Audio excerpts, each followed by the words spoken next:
Hello and welcome. Thank you so much for joining me today. In this video, I'm excited to share with you ways to consume books and movies mindfully. If you're new to my channel, my name is Tumi. I'm a medical doctor, I'm a dancer and a poet, and I love creating content on this channel to support you in living your most delicious, conscious, healthiest life. If you're interested in videos around minimalism, raw veganism, plant-based living, holistic health in general, and you're interested in seeing that infused with dance, this might be the channel for you, at least one of them. Consider subscribing down below. So I got this question a while back. It might be even more than a year back. I get a ton of questions and some of them incredible. And I've had this one in the back of my mind to answer for quite a while now.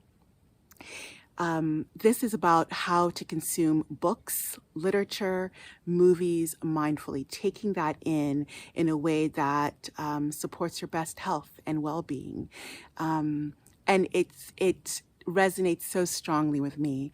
I wrote a book called Delicious Healing, if you're not aware of it, in which I share my holistic health journey coming from a past of disordered eating, severe depression, as well as some physical issues, and using different tools really to completely change my life to the point now where I have been living my most beautiful, blessed, delicious life for years now.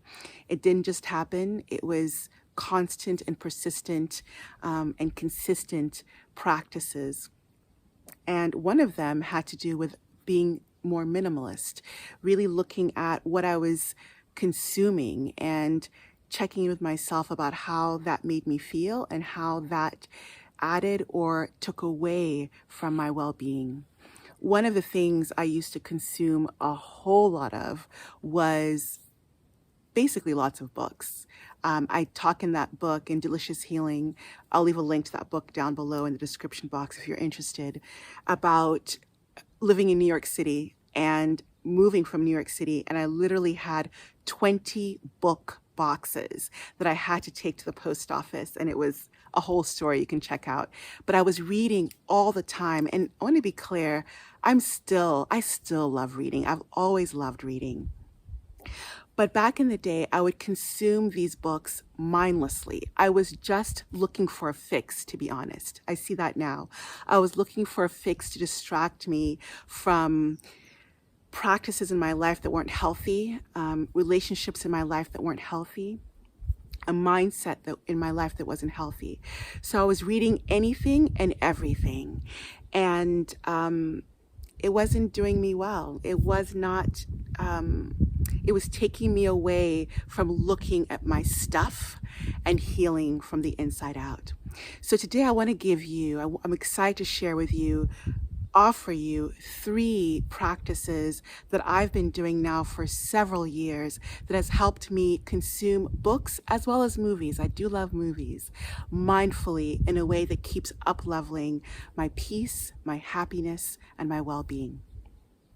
Number 1 is curating my content, meaning that I really am particular about what I read and what movies I watch. So before I decide I'm going to watch a movie, before I decide I'm going to read a book, I will look at the synopsis of the book. So the general overview of the book, which you can find online very easily. You type in the book title, the author, and you get an idea of what the book is about. Not all the details, but just in general. And I can pretty quickly tell these days if it's going to be a book that is uplifting, real, if it's going to be something that adds to my sense of well-being, or whether it's going to be a book that's just a downer, to be quite honest. And I'm not saying to avoid books that don't have some depressing content or talk about hard subjects, but there are books that do that and still show light and still show a path to healing. And there are other books that just keep you down. And I almost call it kind of like the rubbernecking effect. And what I mean by that is there are books and movies where I feel like you look at the protagonist, the main character in the book or the movie, and it's just basically about you feeling better about yourself because, wow, they have it so bad. And that can be a problem because it can actually keep you from up leveling in your own life. You can say, wow, they're that addicted, they're having so many problems, their life really sucks. And I'm at least I'm not that bad. At least I'm not as bad as them, or I'm not as messed up as them.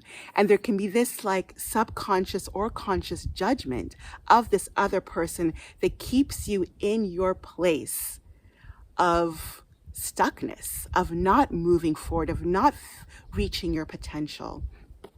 So I would just say, be aware that there are definitely books and movies that can bring that up in you. And I know that was my stories. I was constantly reading books where the main character was all sorts of in the dumps. And I say that with lots of love because I was too.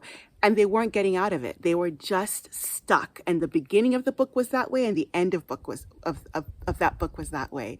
Leave a comment down below if you know what I'm talking about, if you've had that experience. There were so many books where I would finish and I would just be like, wow, well, I'm not that bad. I can keep going on with my mediocre practices, right? So now these days, I am looking for books that are going to challenge me and be real and but also maybe surreal, whatever it is, whether it's poetry, fiction, nonfiction, whatever the genre, I am still looking and attracting now. It's now just I attract them easily. Books that help me keep blooming, for lack of a better word. I'm looking at all the flowers around me, and that's a word that comes to mind. Movies and books. So with movies, what I do is I'll look at the trailer. I might look at some critics' review, but what I really care about is how I feel when I watch the trailer. I can quickly tell what the mood is, what it's going to be like. And if this is a movie that I'm going to want to spend 2 hours of my precious life, especially as a mama right now with a little one, 2 hours to watch what, to take in what, right? So I would say curate your content. Number one, hugely important. That is going to help you be able to consume mindfully. Second offering around this is watch it, read it mindfully. I used to multitask movie watching. I used to multitask sometimes even book reading, many times book reading. I would get a book, one of these books, like I was saying, that I would, I want to stop right here. This is me being real in a video. I didn't explain rubbernecking. Rubbernecking is when you, if you don't know the term, you're in a car and you see an accident and people just slow down to watch the wreckage of that accident. And sometimes I think that when you're watching movies or reading books that are not healthy, for lack of a better word, it's almost like you're looking at that main character rubbernecking in a train wreck or a car wreck, and you're slowing down in your life, or you're not present in your life. That's why I made that correlation to rubbernecking. So back to offering number 2 around this is not to multitask, to be fully present in your body as you're taking in the content. So back in the day when I was consuming mindlessly, I would very often take a book that I hadn't chosen mindfully, that I probably knew was going to be depressing or just the rubbernecking thing, and I would go to a restaurant or order in, and I would eat my food mindlessly, eating while reading. This was a very common thing for me back in the day. If you know me now, all my meals, I eat so mindfully. I eat with gratitude, and that also came with changing my diet, and you can see other videos on my channel around that. But my point is, when you are taking in this content of books or movies, nothing else but just take it in while staying centered in your body. I'm a very sensitive being. I would watch a movie and I would think and have nightmares or visions of it for weeks on end. Sometimes, depending on the book, on the movie, years. I'll share with you. I watched Psycho, Alfred Hitchcock's Psycho, when I was a teenager, and I tell you, for a decade later, for a decade since then, after that, I literally would take showers with my shower curtain half open. If you know the movie, you know why. So I think we're all more sensitive than we really believe or know. And I would just caution you to really be aware of your body and how you are feeling as you're watching a movie. So mindful watching and mindful reading, I think, are so key. I often read 4 books simultaneously. By that, I mean that I'm rotating between or among 4 books, usually a medical or holistic medical book, maybe one on nutrition. I'm always reading poetry, a fiction book. These are common for me.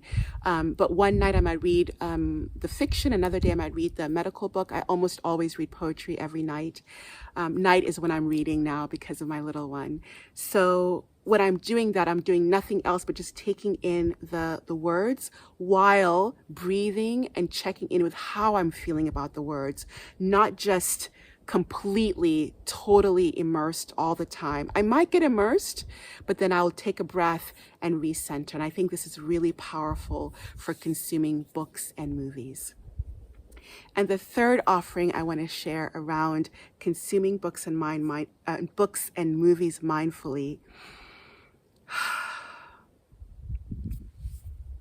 Let me check my notes around that. I wrote it down. Yeah, is remembering that more is not always better. In fact, to bring it full circle to minimalism again, I find that less is better. That when you're able to really go into the material and sit with it and process it, a lot of times I'll write about what I read or journal about what I watch as a movie. It might mean I take in less material, and I definitely do. I talked about reading 4 books, usually over the course of a month or 2 months. Back in the day, that number was like 10, no joke.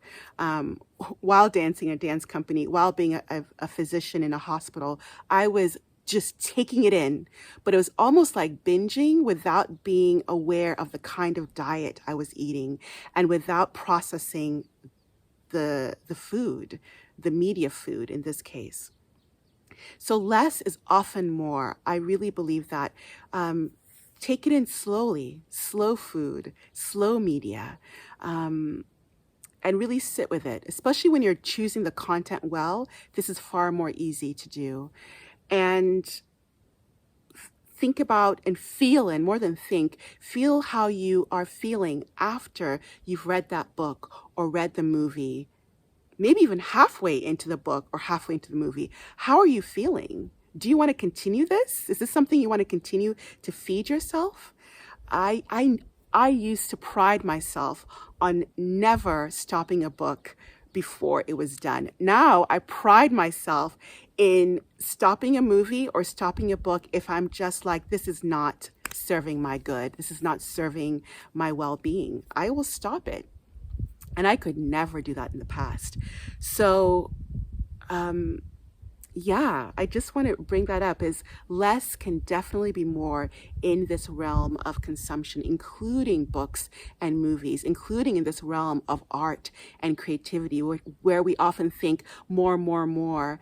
I found that mindful, slow consumption of these things have been wonderful for me, have supported me intellectually, but also heart-wise, and definitely health and peace-wise. That's what I wanted to share with you. I would love to hear your thoughts around this subject. Please leave in the comments below what your tips or offerings are around consuming media, consuming books and movies, especially mindfully. And if one of the tips I mentioned resonates with you, I'd love to hear also that down below. If you're interested in my book, check out Delicious Healing. I have an audiobook version that I'm really proud of, as well as you can get an ebook or in your hand as a paperback copy on Amazon or through my website. I will leave links to that book in the description box down below. If you're interested in getting your questions answered from me on a more regular and a quick basis, consider being part of the beautiful membership program that I guide called Your Delicious Life, where I answer the members' questions at the end of every month, as well as offer more into my life and more tips and strategies around living your most delicious life. And with that, I send you so much love. If you enjoyed the video, please give it a thumbs up. Subscribe if you like. Share it with anyone you think might benefit. So much love to you wherever in the world you might be. Take care.